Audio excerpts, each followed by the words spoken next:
Hello everyone, I'm Fikri from the Development Economic Program, QSC. Today I'm honored to present my journal as a part of the mid-semester exam requirements. This study delves into a brief description of the topic, and I'm excited to share my findings and insight with you.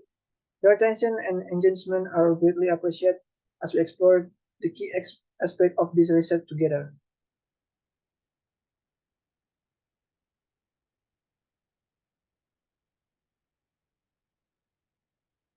Introduction. Government intervention in economic activity around the world was relatively limited prior to the Great Depression of 1930. In subsequent decades, however, particularly following Keynesian theory of aggregate demand, government assumed greater role in output and employment stabilization. In developing countries, government involvement in the economy increased with goal to alleviate poverty and raise the economic growth rate. Government policy in most developing countries seeks to support market activity by addressing market imperfections. In addition, policies to increase investment and even production in the public sector have been popular. Fiscal policy refers to a government's adjust of spending and tax to achieve certain macroeconomic objectives, economic growth, price stability, balance of payments, equilibrium, and exchange rate stability are the most important macroeconomic objectives that the government primarily focuses on. According to Abata et al., fiscal policy is central to the health of any economy as government power to tax and to spend affect the disposable income of the citizens, corporations, as well as global business climate.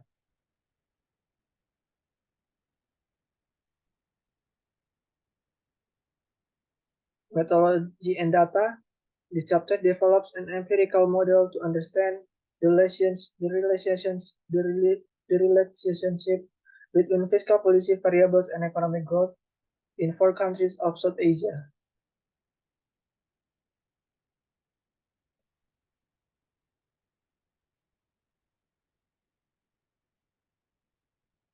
Higher public debt and persistent fiscal deficit have been recurring features of India's system. The Fiscal Responsibility and Budget Management Act was implemented in 2004 to achieve target reduction in the fiscal deficit over a period of time.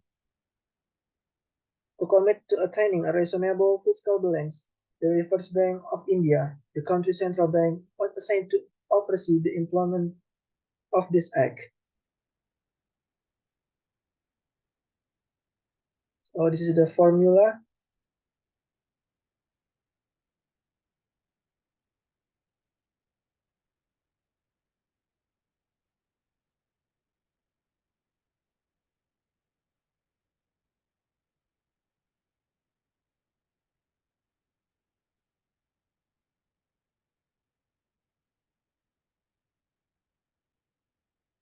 The first state equation under the instrumental variable upward estimates the estimate LNGO VEXP is then substituted in the original GDP equation for an unbiased estimate of the parameters. The important consideration can be noted there. First, if the spending variable not found to be dangerous, other instrument will be required. Alternatively, if the eighth variable is not, the study used panel data for 4 countries: Bangladesh, India, Pakistan, and Sri Lanka. According to standard economic theory, the model variable should be stationary otherwise. Hypothesis that at least some of the series in the panel are stationary for panel data. The first equation under the instrumental variable upward estimate the suspected endogenous variable LNGO VEXP against LNID and other exogenous variable. The important consideration can be noted here. First, if the spending variable is not found to be endogenous, no other instrument will be required. Alternatively, if the aid variable is not exogenous but is found to be correlated with the growth variable, then aid directly belongs in the growth model. Many papers in the literature do explore aid's effect on growth directly. This study used panel data for four countries: Bangladesh, India, Pakistan, and Sri Lanka, each with 37 yearly over observation from 1988 through to 2016.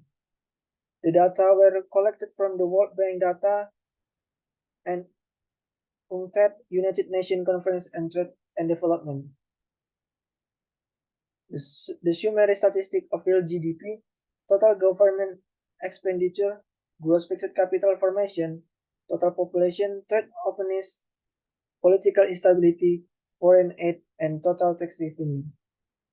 According to standard economic theory, the model variable should be stationary, otherwise we run the risk of spurious regression. The GPS unit root test sets the null hypothesis that all the cells include are non-stationary and the alternative hypothesis that at least some of the series in the panel are stationary for panel data. The EPS statistic gives the average of ultimate behavior the statistic and follow a normal distribution. If it turns out that the variables are non-stationary in their levels but stationary in their first difference, it is possible that they are cointegrate. If they are indeed cointegrate as estimate from the cointegrating regression.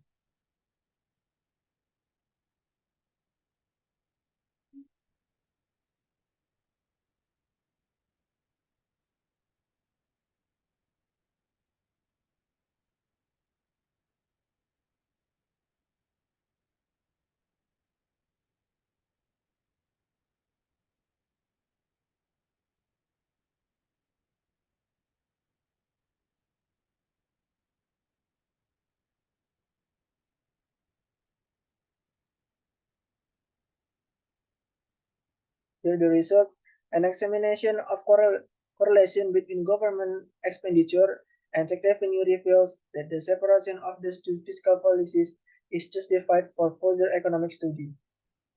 The correlation between the two variables is not highly significant. Thus, is it important to check their impact on growth by studying the two models separately? Reflect the effect on growth after controlling for the time trend. The growth trend has a positive slope with a high statistical significance. The trends of growth pick up over time, particularly from the late 1990s as compared to most of the 1980s and 90s. The population coefficient is statistically significant in the OLS and RE models, though its size is marginal at best. The results of this regression are reported in Table 9. A variable including DLN RGDP, DLN tax rev, DLN infestation, DLDT threat, DLN POP, DLN 8, and false step appear. With one like, the Bayesian informant criterion for prediction error so minimization at one like of variable there is no error correction term under ADLL. Finally, trade openness and political instability do not display any significant relationship with real GDP growth. The sign for political instability is negative as expected, but it does not have any significant impact on economic growth. Again, the results are not very different between expenditure and tax revenue models.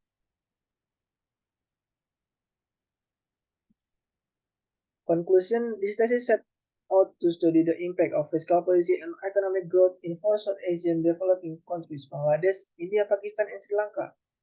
Econometric models were developed with the aid of literature on the relationship between fiscal policy and growth, trend in government expenditure, tax revenue, and output growth in South Asia, and an understanding of the properties of data from the sample countries.